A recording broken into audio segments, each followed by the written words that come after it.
할아버지의 귀가 되어드릴게요. 수천억 자산을 가진 재벌 회장 앞에서 8살짜리 소녀가 내뱉은 말이었습니다. 전 세계 명의라는 의사들이 다 고치려 했지만 고칠 수 없었던 회장의 귀. 10년 동안 단 하나의 소리도 듣지 못했던 남자. 너가 내 귀를 열어준다고? 말도 안 되는 소리구나. 고독한 한숨 뒤에 터져나온 회장의 대답. 하지만 그 누구도 몰랐습니다. 가사도우미의 어린 딸이 진짜로 기적을 만들어낼 줄은, 그리고 더 큰 비밀을 폭로하게 될 줄은. 민준호는 거실 소파에 앉아 창밖을 바라보고 있었습니다. 그의 눈에는 아무것도 비치지 않았습니다. 아니, 보이기는 했지만 의미가 없었습니다. 세상은 그에게 소리 없는 영화였고 그는 그저 관객이 아닌 죄수였습니다. 서재문이 열렸습니다. 물론 민 회장은 그 소리를 듣지 못했습니다. 다만 시야 구석으로 움직임이 포착되어 고개를 돌렸을 뿐입니다. 낯선 여자가 조심스럽게 들어오고 있었습니다. 40대 중반쯤 되어 보이는 여자는 수수한 옷차림에 얼굴에는 피곤함이 역력했습니다. 그리고 그녀의 옆에는 작은 소녀가 있었습니다. 민 회장의 비서 김 과장이 그들을 안내하며 입을 움직였습니다. 민 회장은 입 모양을 읽었습니다. 10년 동안 갈고 닦은 기술이었습니다. 회장님, 새로운 가사 도우미 이미연 씨입니다. 민 회장은 고개를 끄덕였습니다. 말을 하지 않았습니다. 어차피 자신의 목소리도 제대로 조절할 수 없었고 상대방의 반응도 들을 수 없었으니까요. 이미연은 허리를 깊이 숙여 인사했습니다. 그녀의 입이 움직였습니다.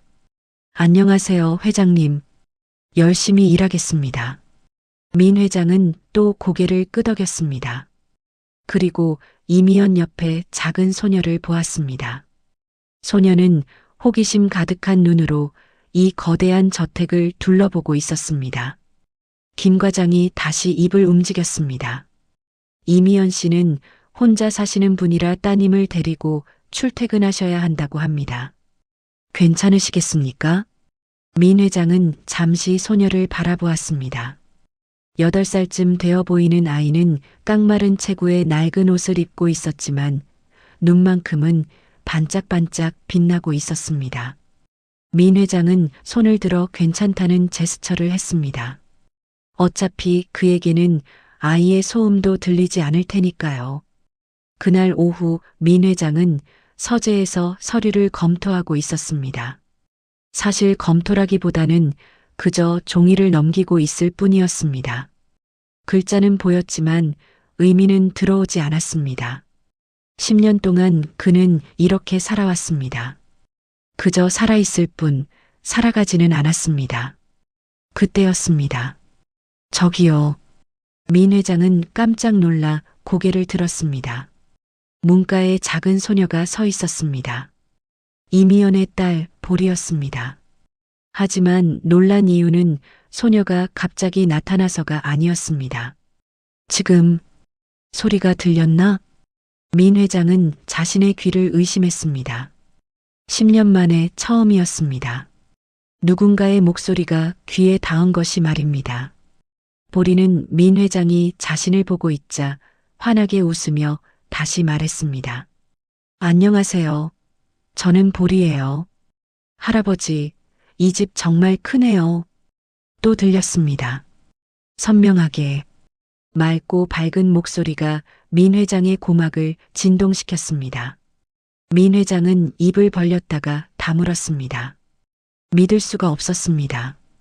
의사들은 분명히 말했습니다. 물리적으로는 문제가 없지만 심리적 외상으로 인해 청각이 차단된 것이어서 치료가 불가능하다고 말입니다. 그런데 지금 이 작은 아이의 목소리만은 들리고 있었습니다. 보리는 민 회장이 대답하지 않자 고개를 갸웃거리며 가까이 다가왔습니다. 할아버지, 제 말 안 들려요? 민 회장은 천천히 고개를 저었습니다. 그리고는 떨리는 손으로 메모지를 집어들었습니다. 펜을 잡고 글씨를 썼습니다. 들려. 내 목소리가 들려. 보리는 메모지를 읽고는 눈을 동그랗게 떴습니다. 정말요? 제 목소리가 들려요? 그럼 할아버지 귀 안 나쁜 거예요? 민 회장은 다시 메모지에 썼습니다. 10년 동안 아무 소리도 듣지 못했어. 그런데 내 목소리만 들려.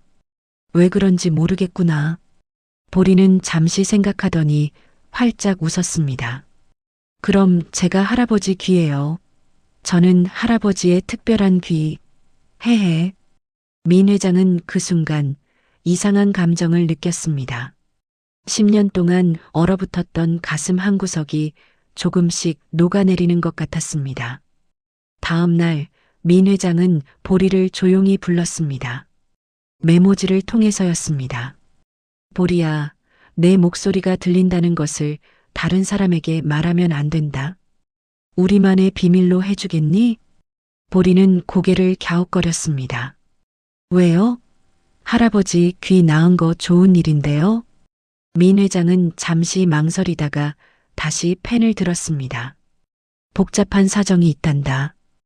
어른들의 세계는 때로 위험하거든.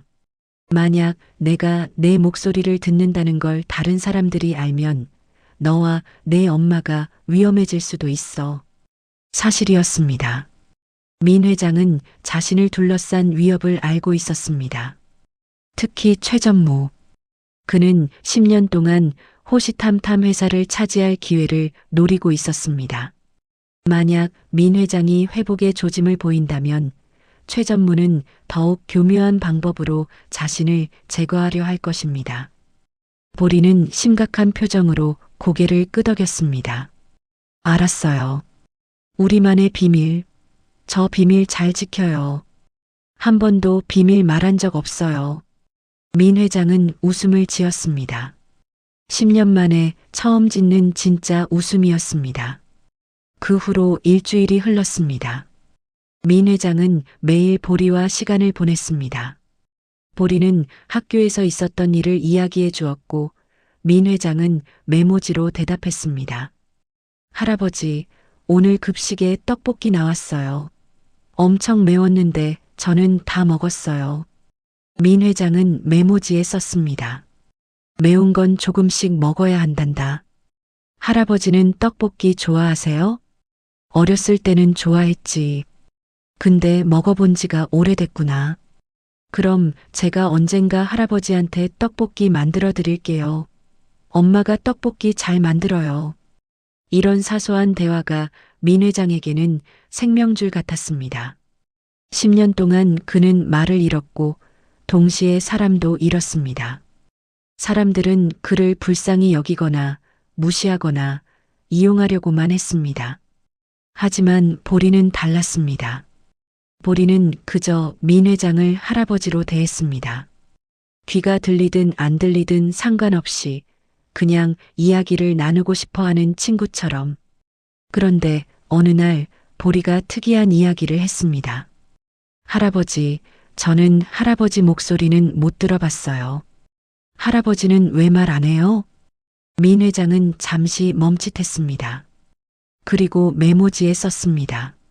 내 목소리는 내 귀에 들리지 않아서 정확히 말하는 게 어렵단다.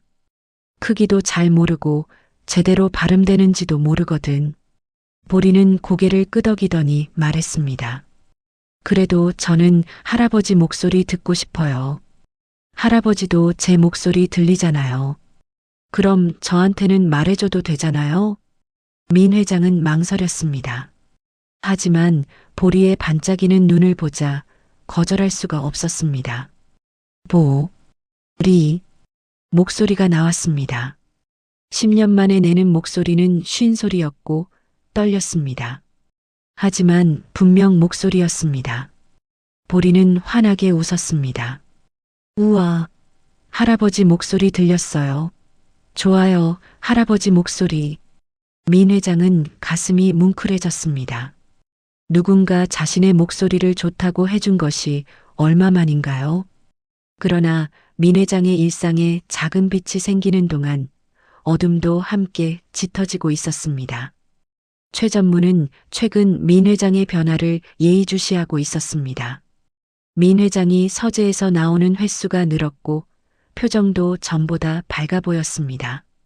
어느 날 저녁 최 전무는 비서 김 과장을 불렀습니다. 김 과장, 회장님 요즘 좀 달라 보이지 않나? 김 과장은 조심스럽게 대답했습니다. 그러게 말입니다. 새로운 가사 도우미 분의 딸아이와 시간을 많이 보내시는 것 같습니다. 딸아이? 몇 살인데? 애기 아니야? 8살입니다. 최 전무의 눈이 가늘어졌습니다. 8살짜리 애랑 뭘 하신다는 거야? 회장님 상태가 더 나빠진 거 아니야? 글쎄요. 오히려 기분이 좋아 보이시는데요. 최 전무는 코웃음을 쳤습니다. 귀도 안 들리는 양반이 애하고 무슨 교감을 한다는 거야. 이상한데. 뭔가 수상한 거 없는지 알아봐. 네, 전무님. 그날 밤 최 전무는 혼자 사무실에 앉아서 생각에 잠겼습니다. 그는 10년을 기다렸습니다. 민 회장이 무능해지기를, 주주들이 등을 돌리기를, 자신이 회사를 차지할 기회가 오기를, 그리고 이제 그 기회가 눈앞에 있었습니다. 다음 달 주주총회에서 민 회장의 해임안을 상정할 준비가 거의 끝났습니다. 주주들도 대부분 설득했습니다. 이제 조금만 더 밀어붙이면 돼. 최 전무는 책상 서랍에서 낡은 사진 한 장을 꺼냈습니다. 10년 전 어떤 공사 현장의 사진이었습니다. 그는 사진을 보며 차가운 미소를 지었습니다. 한편 보리는 호기심이 많아 이곳저곳을 탐색하고 있었습니다. 엄마 이미연이 2층을 청소하는 동안 보리는 1층을 돌아다니고 있었습니다. 민 회장은 낮잠을 자고 계셨고 집은 조용했습니다. 보리는 민 회장의 서재 앞을 지나다가 문틈으로 목소리가 들려오는 것을 느꼈습니다. 아니, 정확히는 느낌이었습니다. 뭔가 이상했습니다. 보리는 살짝 문을 열고 안을 들여다보았습니다. 서재 안에는 낯선 남자가 전화 통화를 하고 있었습니다. 키가 크고 양복을 입은 남자. 보리는 그가 가끔 집에 오는 최 전무라는 사람인 것을 알고 있었습니다. 최 전무는 전화기에 대고 작은 목소리로 말하고 있었습니다. 마치 누군가 들으면 큰일 날 듯 조심하는 목소리였습니다. 그래, 다음 달 주주총회에서 끝장을 보는 거야. 민 회장은 10년째 의사소통 불가 상태잖아. 8살짜리 애 목소리만 듣는다고 소문내면 오히려 치매 증거로도 써먹을 수 있을지 몰라. 보리는 숨을 죽였습니다. 최 전무는 계속 말했습니다. 10년 전 공사 현장 사고 말이야. 그 브레이크 고장 낸 건 나였어. 완벽한 사고로 처리됐잖아. 이제 이 귀머거리 늙은이만 치워버리면 회사는 다 내 거야. 보리는 온몸이 얼어붙는 것을 느꼈습니다. 옛날 할아버지에게 무언가 큰 사고가 있었던 것임을 알게 되는 순간이었습니다. 최 전무가 전화를 끊고 서재 밖으로 나오려는 순간 보리는 재빨리 복도 모퉁이로 숨었습니다. 심장이 쿵쾅쿵쾅 뛰었습니다. 최 전무가 복도를 지나가고 보리는 한참 동안 그 자리에서 움직이지 못했습니다. 할아버지한테 말씀드려야 해. 빨리. 보리는 그날 저녁 민 회장을 찾아갔습니다. 민 회장은 거실에서 차를 마시고 있었습니다. 할아버지. 민 회장은 보리의 목소리에 고개를 돌렸습니다. 그런데 보리의 표정이 평소와 달랐습니다. 심각했고 무언가에 겁먹은 것 같았습니다. 민 회장은 메모지를 들었습니다. 보리야, 무슨 일 있었니? 보리는 주위를 둘러보고는 민 회장 곁으로 바짝 다가왔습니다. 그리고 작은 목소리로 말했습니다. 할아버지, 저 오늘 무서운 이야기를 들었어요. 민 회장의 표정이 굳어졌습니다. 보리는 조심스럽게 하지만 또박또박 자신이 들은 것을 이야기했습니다. 최 전무의 전화 통화. 10년 전 브레이크 고장이 사고가 아니었다는 것. 그리고 다음 달 주주총회에서 할아버지를 몰아내려 한다는 것. 민 회장의 얼굴은 점점 창백해졌습니다. 손이 떨렸습니다. 보리가 말을 마치자 민 회장은 한참 동안 아무 말도 하지 못했습니다. 메모지를 들었지만 펜을 조금도 움직일 수가 없었습니다. 10년 동안 그는 의심했습니다. 브레이크 고장이 너무 이상했습니다. 정기 점검을 막 받은 차였고 부인은 항상 조심스럽게 운전했습니다. 그러나 경찰은 단순 사고로 결론 지었고 민 회장은 그것을 파헤칠 힘도 의지도 없었습니다. 하지만 이제 진실을 알았습니다. 그리고 그 진실은 너무 무거웠습니다. 민 회장은 떨리는 손으로 메모지에 썼습니다. 보리야, 이 이야기는 아무한테도 하면 안 된다. 특히 내 엄마한테도. 왜요?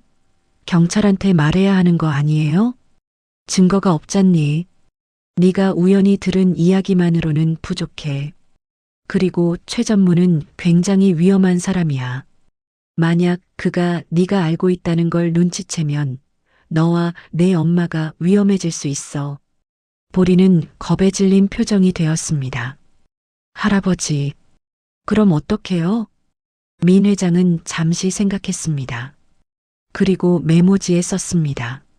증거를 찾아야 해. 최 전무의 자백을 녹음할 수 있다면. 그럼 경찰도 믿을 거야. 녹음이요? 어떻게요? 민 회장은 서재로 가서 작은 녹음기를 가져왔습니다. 오래된 기기였지만 작동은 했습니다. 보리야, 최 전무가 다시 전화 통화를 하거나 누군가와 이야기할 때 이걸로 녹음하는 거야. 하지만 보리야, 이건 위험한 일이야. 절대로 무리하면 안 돼. 위험하다 싶으면 바로 멈춰야 해. 알겠니? 보리는 녹음기를 받아들고 진지하게 고개를 끄덕였습니다. 할아버지, 저 할 수 있어요. 믿어보세요. 저는 할아버지의 귀잖아요. 이번에는 할아버지의 진짜 귀가 되어 드릴게요. 다음 날부터 보리는 조심스럽게 최 전무를 관찰하기 시작했습니다. 최 전무는 일주일에 두세 번 저택을 방문했습니다. 대부분 서류를 가져오거나 민 회장의 서명을 받으러 왔습니다. 보리는 엄마가 청소하는 동안 최 전무가 어디로 가는지, 언제 전화 통화를 하는지 유심히 살폈습니다. 그리고 일주일 후 드디어 기회가 왔습니다. 최 전무가 저택을 방문했고 민 회장과 잠깐 면담을 한 후 서재로 들어갔습니다. 보리는 녹음기를 주머니에 넣고 조용히 서재 문 밖에 숨었습니다. 최 전무의 목소리가 들려왔습니다. 네, 회장님. 다음 주 주주총회 안건 말입니다. 준비는 다 끝났습니다. 주주들도 대부분 설득했고요. 잠시 침묵이 흘렀습니다. 민 회장은 대답하지 않았을 것입니다. 최 전무가 다시 말했습니다. 회장님께서 직접 참석하시겠다고요? 굳이 그러실 필요 있으십니까? 어차피 아무 말씀도 못 하시지 않습니까? 또 침묵. 네, 알겠습니다. 그럼 참석하시죠. 뭐 상관없습니다. 결과는 뻔하니까요. 최 전무가 서재를 나왔습니다. 보리는 재빨리 몸을 숨겼습니다. 최 전무는 복도를 지나가며 휴대전화를 꺼내 통화를 시작했습니다. 보리는 숨죽이며 조심히 녹음기의 버튼을 눌렀습니다. 여보, 나야. 당신 기다리느라 고생 많았어. 다음 주면 다 끝나 모든 게 정리된다고. 드디어 이 회사가 내 손에 들어와. 10년을 기다렸어. 10년 전 그 브레이크를 고장낸 보람이 있네. 보리는 숨을 죽이고 녹음기를 꽉 쥐었습니다. 최 전무는 계속 말을 이어갔습니다. 미안하다고? 대체 뭐가 미안해? 쓸데없이 마음만 약해서. 그 늙은이 부인은 어차피 죽을 운명이었어. 그리고 민 회장도 이제 끝이야. 귀머거리 주제에 회사를 경영한다고? 웃기는 소리지. 보리는 온몸이 떨렸습니다. 분노와 두려움이 동시에 밀려왔습니다. 최 전무가 통화를 끝내고 계단을 내려갔습니다. 보리는 그가 완전히 사라질 때까지 기다렸다가 녹음기를 확인했습니다. 모든 증거가 완벽하게 녹음되어 있었습니다.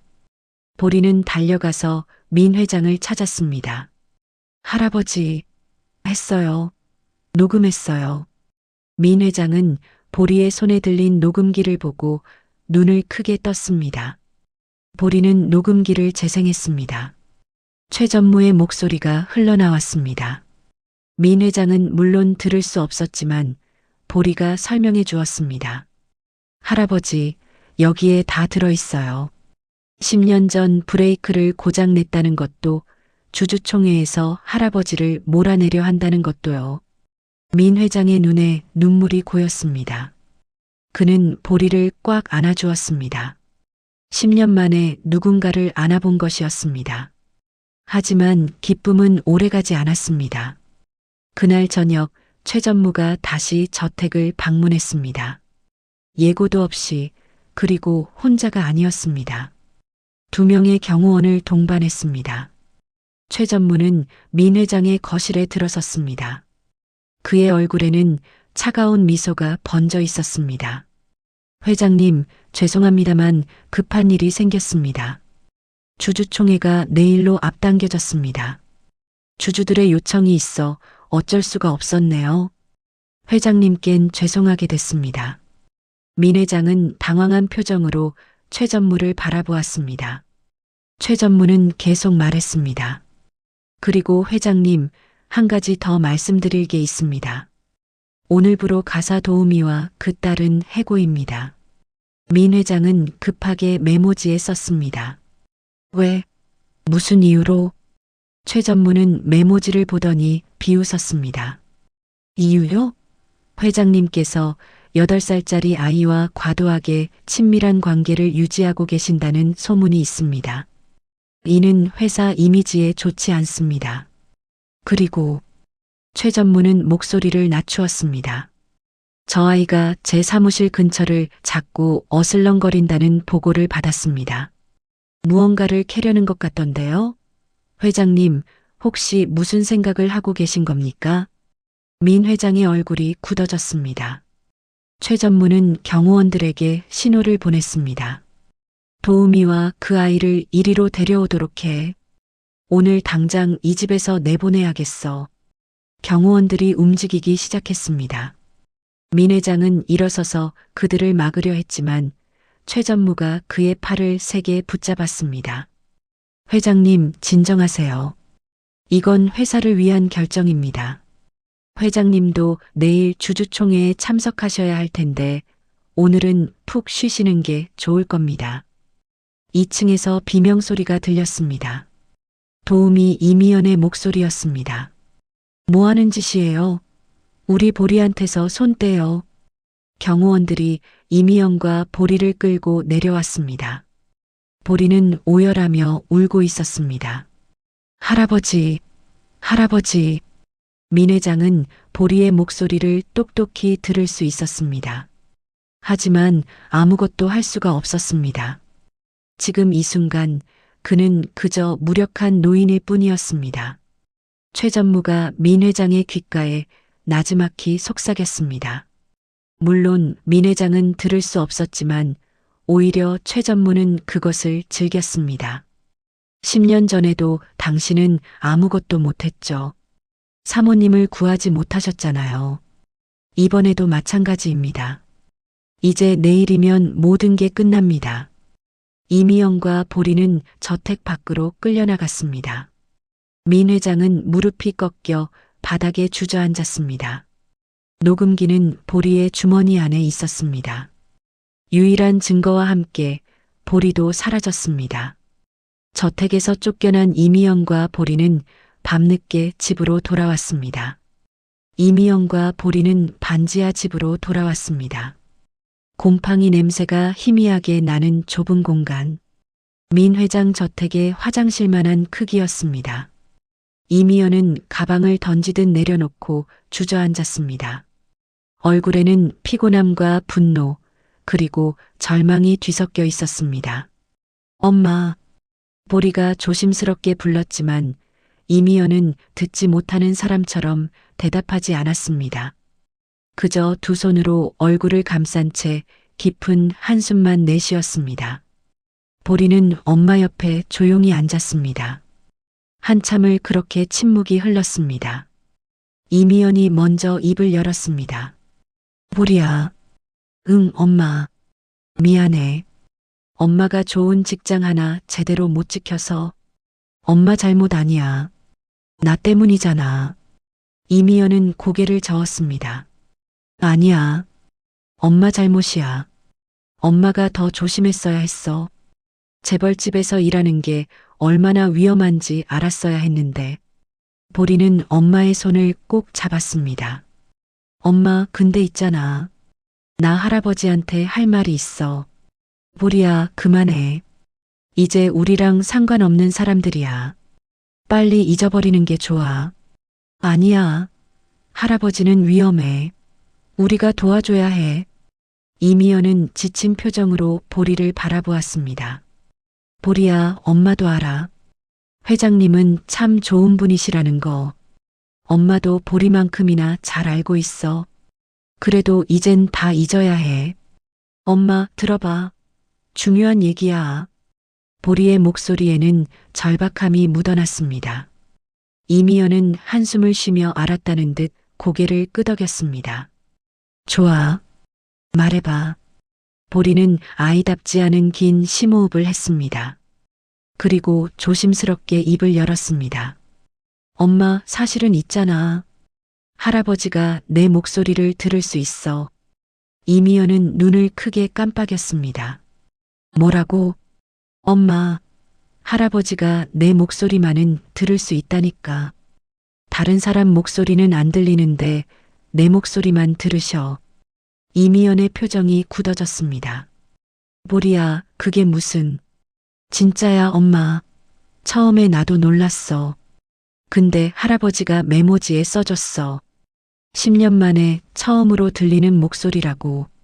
나만 들린다고. 이미연은 당황한 듯 보리의 이마에 손을 얹었습니다. 열은 없는데. 보리야, 너 피곤해서 그런 거 아니야? 회장님은 귀가 전혀 안 들리셔. 아주 오랜 세월 동안 아무 소리도 못 들으신다고. 엄마, 나 정신 멀쩡해. 진짜라니까? 답답하다는 듯 보리의 목소리가 높아졌습니다. 이미연은 깜짝 놀라며 급히 보리를 달랬습니다. 알았어. 보리야, 엄마가 들어볼게. 진정하고 천천히 말해봐. 보리는 잠시 망설이다가 계속 말했습니다. 그래서 할아버지랑 나랑 비밀 이야기를 많이 했어. 그리고 내가 우연히 들었어. 뭘 들었는데? 최 전무 아저씨가 전화 통화하는 거. 10년 전 할머니 사고가 진짜 사고가 아니었대. 최 전무 아저씨가 할머니 차 브레이크를 일부러 고장낸 거래. 이미연의 얼굴이 급격히 창백해졌습니다. 이건 결코 열려서는 안 될 판도라의 상자 같은 것이었습니다. 이미연은 순간 이 비밀을 알게 된 보리와 자신이 위험해졌다는 것을 느낄 수 있었습니다. 보리야, 그건 우리가 알아서는 안 되는 것들이야. 우리가 위험해진단 말이야. 보리의 두 눈동자가 불안한 듯 흔들렸습니다. 이미연은 보리를 다그쳤습니다. 또 다른 얘기 들은 거 있어? 있으면 엄마한테 숨기지 말고 이야기해. 보리가 조그만 입술을 파르르 떨며 얘기를 이어갔습니다. 그리고 다음 주 주주총회에서 할아버지를 몰아내려고 한대. 나 다 들었어. 이미연은 불안한 듯 벌떡 일어서서 방안을 왔다 갔다 했습니다. 그리고 손으로 머리를 쥐어뜯었습니다. 보리야, 그게 사실이라면 엄청 위험한 거야. 우리가 거기 휘말리면 안 돼. 엄마, 그래서 도와줘야 하는 거잖아. 안 돼. 보리야, 우리는 그냥 평범하고 가난한 사람들이야. 재벌들 싸움에 우리가 끼어들면 어떻게 되는 줄 알아? 우리가 다칠 수도 있어. 보리의 눈에 눈물이 고였습니다. 그리고 눈동자가 마구 흔들렸습니다. 그럼 할아버지는 어떻게? 할아버지는 혼자야. 아무도 없다고. 그리고 어떤 소리도 못 들으시잖아. 보리야, 제발. 자꾸 이러면 엄마와 네가 곤란해져. 엄마, 할아버지는 내 목소리만 들을 수 있어. 나만 할아버지를 도울 수 있다고. 이미연은 보리 앞에 무릎을 꿇고 앉았습니다. 그리고 보리의 어깨를 떨리는 손으로 꽉 잡았습니다. 보리야, 엄마 말 잘 들어. 너는 아직 어려. 세상이 얼마나 무서운지 몰라. 나 다 알아. 할아버지가 위험해져서 무섭다는 거 알고 있어. 나 8살이야. 아기 아니라고. 그래, 보리야, 넌 똑똑해. 어쩜 엄마보다 더 똑똑할지도 몰라. 근데 있잖아, 보리야. 이미연은 이 끔찍한 상황을 어린 딸에게 어떻게 설명해야 할지 막막했습니다. 엄마는 보리 너밖에 없어. 내 아빠 돌아가시고 엄마한테 남은 건 너뿐이야. 너마저 잃으면 엄마는 도저히 살 수가 없어. 보리는 엄마의 눈에 고인 눈물을 보았습니다. 엄마 울지 마. 미안해. 보리야, 엄마는 너무 무서워. 엄마가 겁쟁이라서 미안해. 근데 너를 위험한 곳에 보낼 수가 없어. 보리는 엄마를 꽉 안았습니다. 두 사람은 한참을 그렇게 안고 있었습니다. 이미연이 천천히 보리를 떼어놓으며 말했습니다. 보리야, 이제 그만 자야지. 엄마가 내일 새 일자리 알아볼게. 보리는 아무 걱정하지 마. 엄마, 근데. 그럼 할아버지는? 보리야, 이제 제발 그만. 이 얘기는 여기서 끝내자. 위험하다고 했잖아. 알았지? 보리는 작은 입술을 꽉 깨물었습니다. 할아버지를 도와야 한다고 끝까지 설득하고 싶었지만 엄마의 지친 얼굴을 보니 더는 말할 수가 없었습니다. 응, 엄마. 알았어. 이미연은 보리의 머리를 쓰다듬으며 힘겹게 일어섰습니다. 간단히 씻고 자자. 엄마가 이불 펴줄게. 불이 꺼지자 반지하 방은 더 짙은 어둠에 잠겼습니다. 좁은 이불 속에서 보리와 이미연은 나란히 누워 있었습니다. 얼마 지나지 않아 이미연의 고른 숨소리가 들렸습니다. 폭풍우 같던 오늘의 일들로 지쳐 곤히 잠든 것 같았습니다. 하지만 보리는 잠들 수가 없었습니다. 할아버지, 지금 뭐 하고 계세요? 보리는 민 회장의 얼굴을 떠올렸습니다. 처음 만났을 때 창밖만 바라보던 그 슬픈 눈빛, 그리고 자신의 목소리를 듣고 놀라던 모습, 메모지에 고맙다고 쓰던 떨리는 손. 보리는 주머니에서 작은 녹음기를 꺼냈습니다. 할아버지가 준 녹음기, 최전무의 자백이 담긴 녹음기.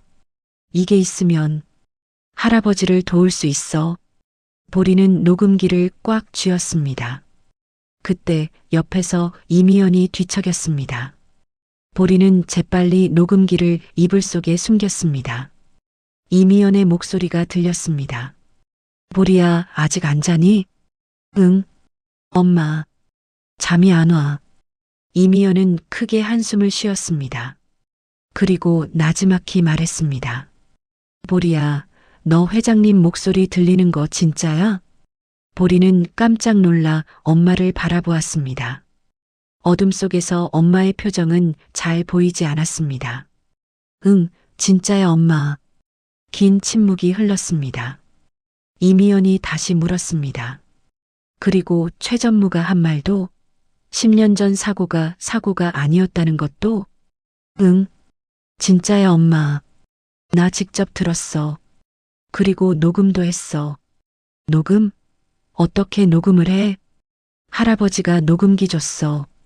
증거를 찾으라고. 나 진짜로 녹음했어, 엄마. 또다시 긴 침묵이 흘렀습니다.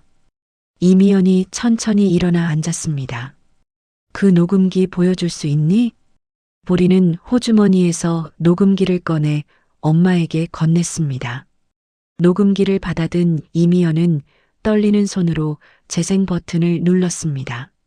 쥐죽은 듯 고요한 어둠 속에서 최전무의 목소리가 흘러나왔습니다. 10년 전 공사 현장, 그 브레이크 고장 낸 건 나였어. 이 귀머거리 늙은이만 치워버리면 회사는 다 내 거야. 녹음이 끝나고 방 안에 무거운 정적이 흘렀습니다. 이미연은 녹음기를 보리에게 돌려주며 말했습니다. 보리야. 응? 이거 말이야.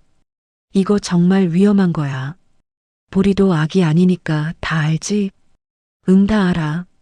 만약에 회장님 도우려다가 일이 잘못되면 힘없는 우리는 크게 다칠 수 있어. 응, 알아, 엄마. 이미연은 보리의 머리를 두세 번 쓰다듬은 후 자리에 다시 누웠습니다. 그리고 천장을 바라보며 중얼거렸습니다. 엄마는 정말 너무너무 겁이 나. 보리는 아무 말도 하지 않았습니다. 이미연이 생각에 잠긴 듯 조용하게 다시 말을 이어나갔습니다. 근데 보리야, 내 아빠가 살아계셨다면 아마도 우리 보리처럼 하셨을 거야. 아빠는 옳은 일이고 남을 돕는 일이라면 위험해도 했을 거야. 보리는 엄마의 얘기를 집중해서 들으며 엄마의 표정을 살폈습니다. 엄마는 내 아빠만큼 용감하지 못해. 그래서 더 무서운 거야. 아니야, 엄마는 누구보다 용감해. 나 혼자 키우면서 엄청 힘들었지만 다 이겨냈잖아. 이미연은 보리를 바라보며 기특하다는 듯 웃었습니다. 보리야, 그건 용기가 아니라 엄마여서 어쩔 수가 없어서야. 보리는 엄마의 손을 잡았습니다. 엄마, 나 할아버지 도와주고 싶어? 할아버지는 좋은 분이야. 그리고 나만 할 수 있는 일이야. 이미연은 대답하지 않았습니다. 엄마, 제발. 이제 진짜 자자보리야. 엄마는 생각 좀 할 시간이 좀 필요해. 엄마, 제발. 이미연이 보리의 말을 막으며 꾸짖듯 말했습니다. 엄마가 생각 좀 하게 해줘. 시간 좀 줄 수 있지? 보리는 더 이상 엄마를 조를 수가 없었습니다. 오늘은 자신의 나이가 8살이라는 것이 너무도 속상했습니다. 그렇게 전쟁과도 같았던 밤이 지나고 있었습니다. 다음 날 아침, 보리가 힘겹게 눈을 뜨고 일어났을 때 이미연은 이미 일어나 있었습니다. 부엌에서 간단한 아침을 준비하는 중이었습니다. 엄마 안녕히 주무셨어요? 이미연은 대꾸 없이 따뜻한 계란 후라이를 접시에 담았습니다. 얼굴은 무표정했고 눈에는 다크서클이 짙게 내려앉아 있었습니다. 밤새 한숨도 못 잔 것 같았습니다. 밥 먹자. 두 사람은 말없이 밥을 먹었습니다. 어색한 침묵만이 방 안을 가득 채웠습니다.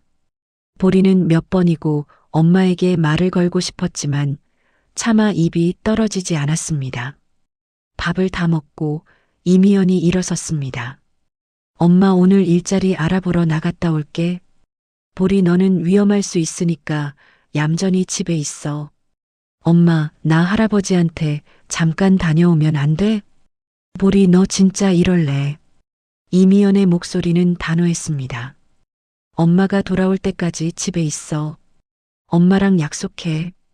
보리는 속상한 듯 입술을 깨물었습니다. 응, 엄마, 걱정하지 말고 다녀와. 그제서야 이미연은 안심한 듯 가방을 들고 현관문으로 향했습니다. 그리고 아무 말 없이 문을 닫고 나갔습니다. 보리는 혼자 남겨졌습니다. 창문으로 엄마의 뒷모습이 보였습니다. 이미연은 골목을 걸어가다가 멈춰 섰습니다. 그리고 한참을 그 자리에 서 있었습니다. 마치 어디로 가야 할지 몰라 방황하는 사람처럼 보였습니다.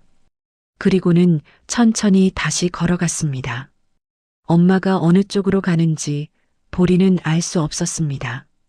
보리는 녹음기를 꺼내 들여다보다가 손에 꽉 쥐었습니다. 할아버지, 저 어떻게 해야 해요? 정말 도와드리고 싶은데 어떡하면 좋아요?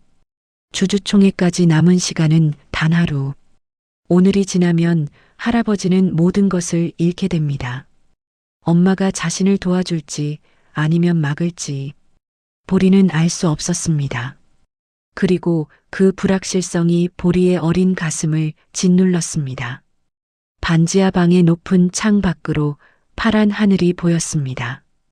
그런데 저 멀리 서서히 먹구름이 끼고 있는 것이 보였습니다. 마치 할아버지의 어두운 미래가 다가오고 있음을 암시하는 듯 했습니다. 다음 날, 서울 강남의 한 대형 호텔 컨퍼런스 홀.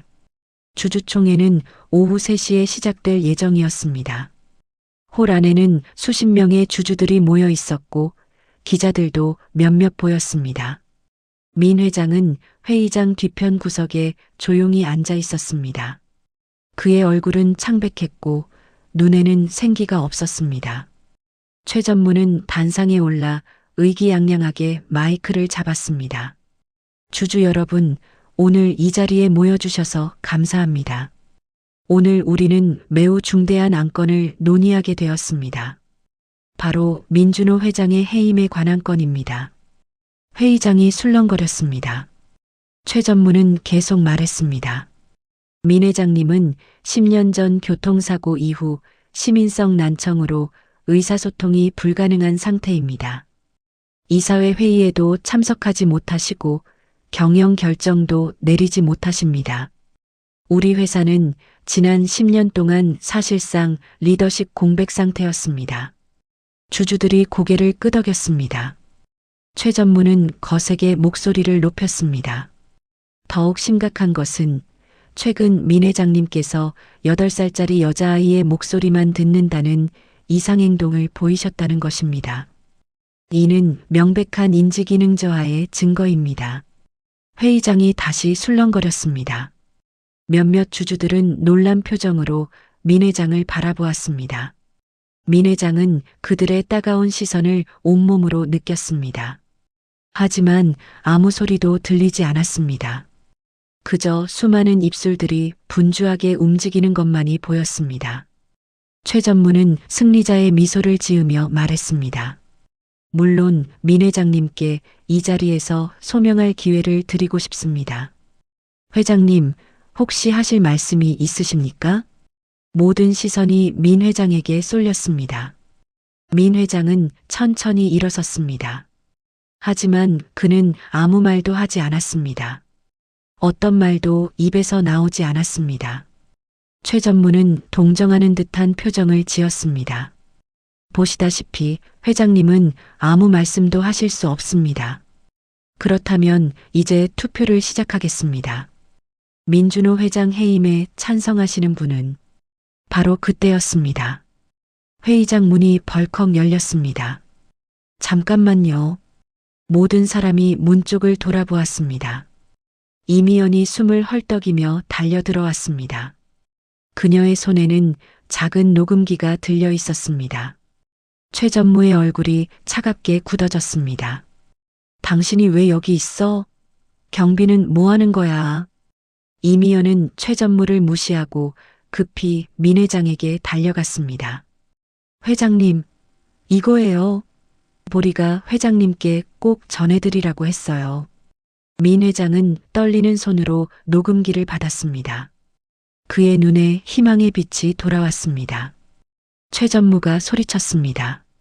당장 저 여자를 끌어내. 방해 공작이야. 경비들이 이미연에게 달려들려는 순간 민 회장이 단상으로 걸어갔습니다. 술렁이던 회의장이 곧 조용해졌습니다. 민 회장의 움직임에 모두가 주목했습니다. 민 회장은 단상에 올라 마이크 앞에 섰습니다. 그리고 녹음기를 마이크에 바짝 갖다 댔습니다. 손가락으로 재생 버튼을 눌렀습니다. 잠시 정적이 흘렀습니다. 그리고 녹음기에서 소리가 흘러나오기 시작했습니다. 최 전무의 비열한 목소리가 회의장 스피커를 통해 울려 퍼졌습니다. 여보, 나야. 다음 주면 모든 게 다 끝나. 드디어 이 회사가 내 손에 들어와. 10년을 기다렸어. 10년 전 그 브레이크를 고장낸 보람이 있네. 회의장이 순식간에 술렁거리기 시작했습니다. 녹음기 속 최전무의 음성은 계속되었습니다. 미안? 도대체 뭐가 미안해? 쓸데없이 마음만 약해가지고. 그 늙은이 부인은 어차피 죽을 운명이었어. 그리고 민 회장도 이제 끝이야. 귀머거리 주제에 회사를 경영한다고? 웃기는 소리지. 호란의 주주들이 경악했습니다. 여기저기서 탄식 소리가 터져 나왔습니다. 몇몇은 자리에서 일어섰습니다. 최전무의 얼굴이 새하얗게 질렸습니다. 여러분, 이건 조작입니다. 날 모함하려는 조작된 녹음이라고. 하지만 녹음은 멈추지 않았습니다. 더 많은 내용이 흘러나왔습니다. 10년 전 공사 현장에서 브레이크를 고장낸 건 나였어. 완벽한 사고로 처리됐잖아. 경찰도 의심하지 않았어. 이제 이 귀머거리 늙은이만 치워버리면 회사는 다 내 거야. 회의장은 아수라장이 되었습니다. 주주들이 최전무를 향해 소리쳤습니다. 이게 무슨 짓이야? 살인자 주제에 회사를 경영하려 한 거야? 당장 경찰을 불러. 최전무는 비틀거렸습니다. 그는 단상에서 뛰어내려 출구로 달려가려 했지만 경비들이 그를 막아섰습니다. 민 회장은 녹음기를 내려놓고 마이크를 잡았습니다. 그는 심호흡을 했습니다. 그리고 10년 만에 자신의 목소리로 사람들에게 말했습니다. 주주, 여러분. 민 회장의 목소리는 조심스러웠습니다. 불규칙하게 떨리는 쉰 소리였습니다. 하지만 분명한 기업 총수의 목소리였습니다. 회의장이 다시 조용해졌습니다. 모두가 민 회장을 바라보았습니다. 저는 지난 10년 동안 들을 수 없었습니다. 아니, 듣고 싶지 않았습니다. 민 회장의 목소리가 회의장에 울려 퍼졌습니다.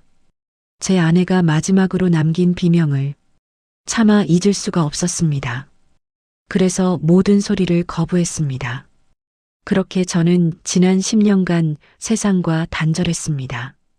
주주들은 숨을 죽이고 들었습니다. 하지만 한 아이가 저를 다시 세상으로 데려왔습니다. 그 천사 같은 아이는 8살짜리 소녀 보리입니다. 그 아이의 목소리만은 제 귀에 똑똑히 들어와 꽂혔습니다. 왜 그런지는 저도 모릅니다. 민 회장의 눈에 눈물이 고였습니다. 그 아이는 제게 용기를 주었습니다. 그리고 진실을 밝힐 증거도 찾아주었습니다. 자신의 안위도 돌보지 않고 민 회장은 잠시 말을 멈췄습니다. 그리고 다시 말을 이어갔습니다. 저는 지난 10년 동안 모든 소리를 제 스스로 거부해 왔습니다. 하지만 오늘 이 작은 아이가 목숨 걸고 전해준 진실은 똑똑히 들었습니다. 민 회장은 회의장을 천천히 둘러보았습니다. 이 회사는 제 것이 아닙니다.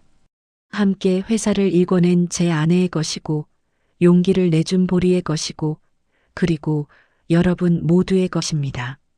민 회장은 고개를 숙였습니다. 저는 오늘부로 회장직을 사임하겠습니다. 더 젊고 유능한 분이 이 회사를 이끌어야 합니다.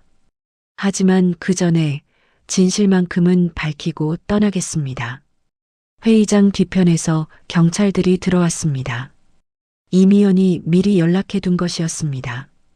최전무는 경찰에게 긴급 체포되었습니다.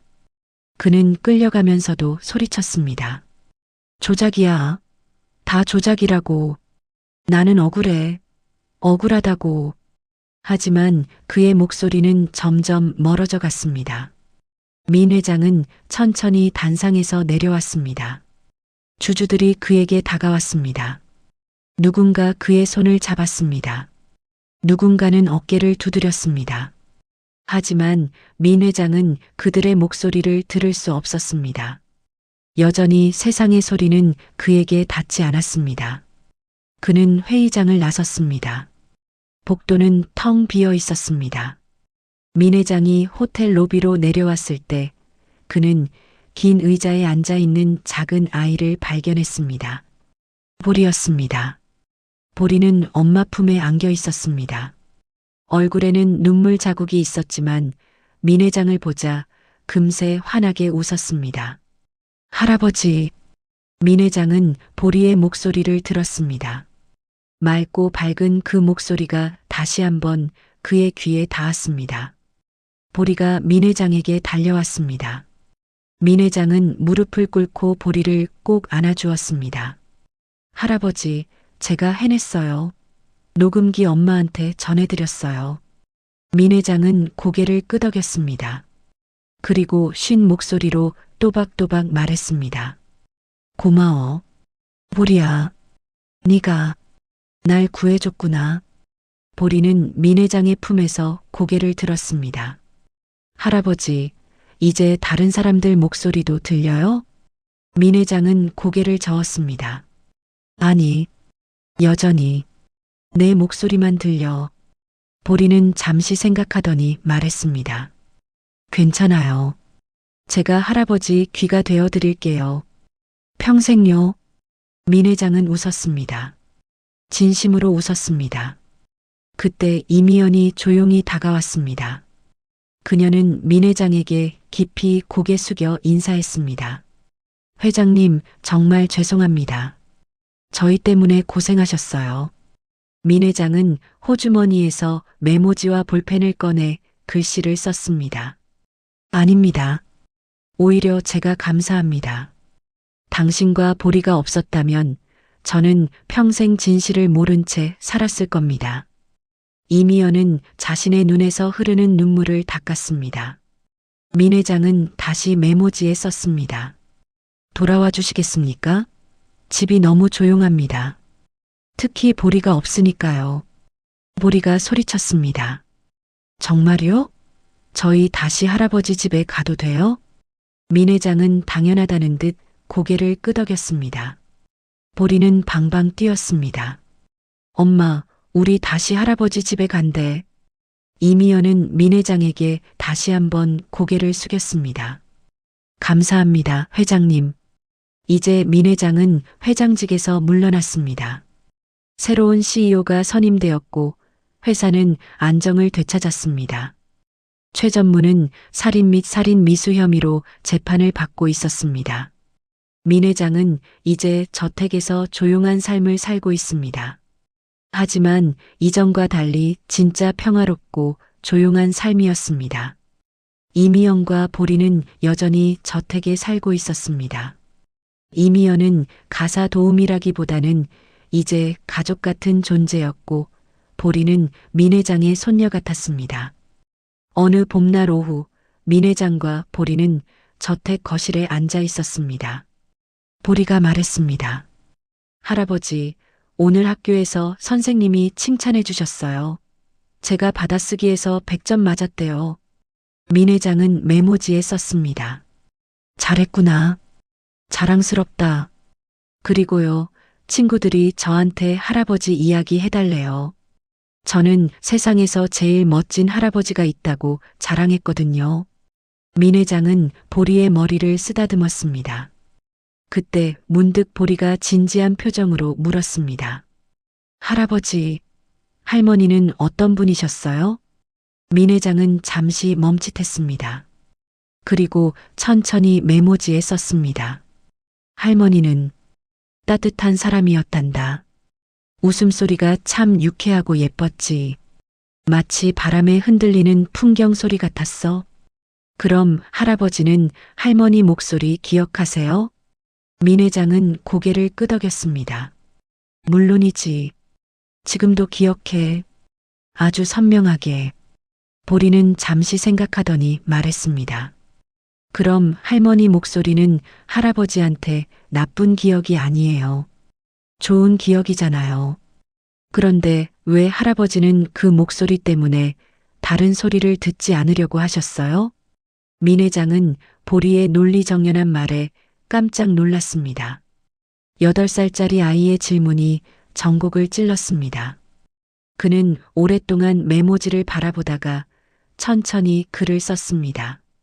할아버지는 할머니를 지키지 못했다는 죄책감에 시달렸단다. 그래서 행복했던 기억조차 고통이 되었지. 하지만 내 말이 맞아. 할머니 목소리는 나에게 좋은 기억이야. 보리는 민 회장의 손을 잡았습니다. 할아버지, 언젠가는 다른 사람들 목소리도 할아버지 귀에 들리면 좋겠어요. 그럼 할아버지가 얼마나 멋진 분인지 더 많은 사람들이 말해줄 수 있잖아요.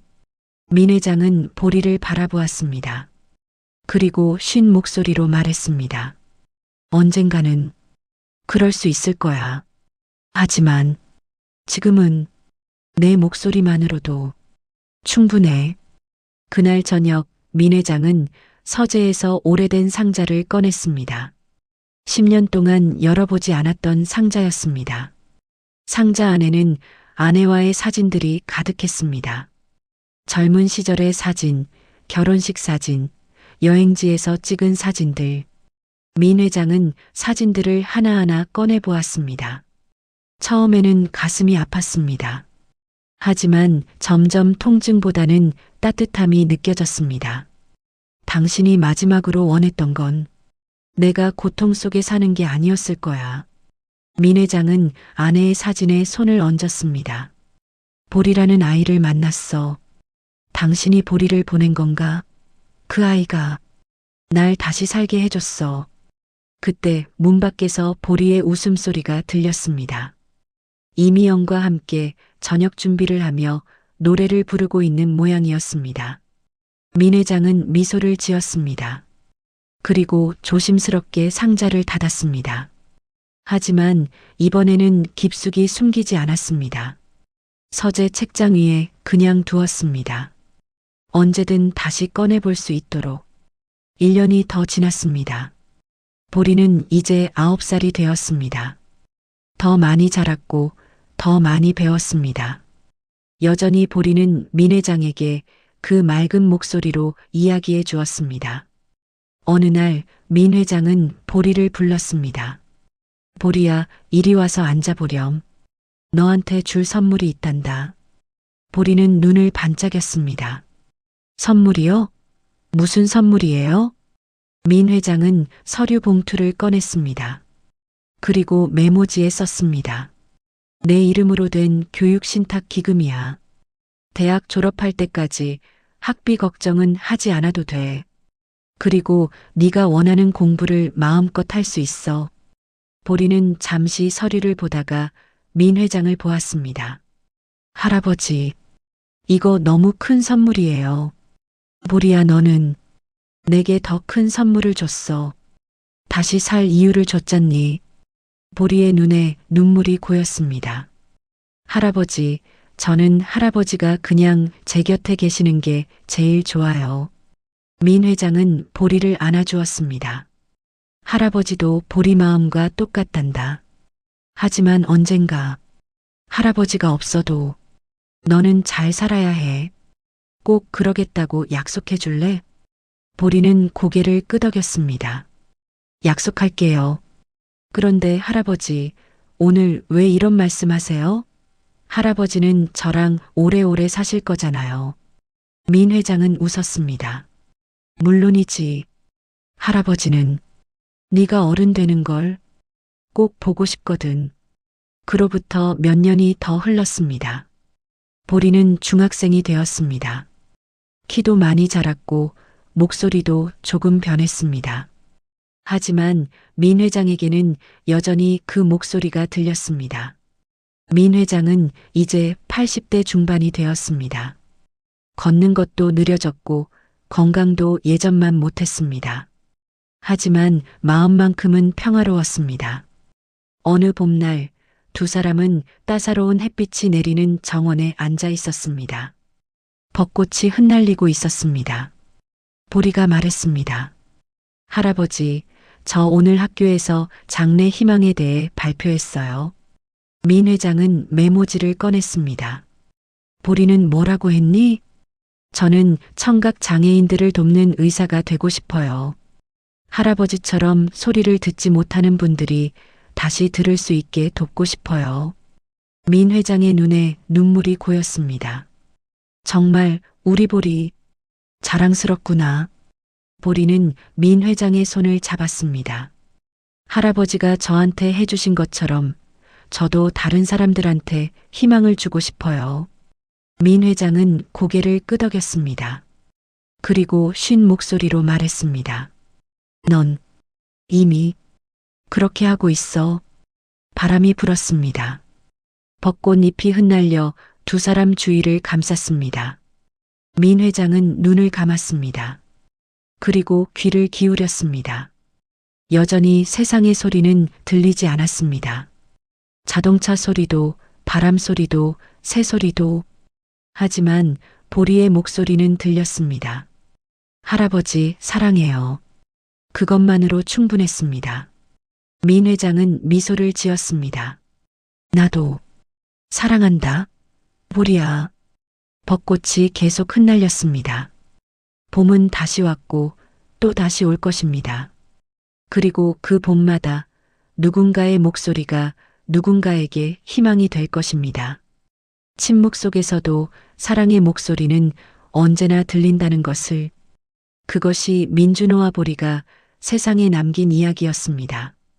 소리는 때로 축복이고 때로는 저주입니다. 하지만 진정한 소리는 귀로 듣는 것이 아니라 마음으로 듣는 것입니다. 민준호 회장은 10년 동안 세상의 소리를 잃고 살았습니다. 하지만 그는 마침내 가장 중요한 소리를 되찾았습니다. 진실한 사랑의 소리를 말이죠. 그리고 그 소리는 그 어떤 외침보다 강하고 그 어떤 침묵보다 의미 있었습니다. 여러분도 오늘 누군가의 목소리에 귀 기울여 보세요. 그 목소리가 나를 일으키는 희망의 소리일지도 모르니까요.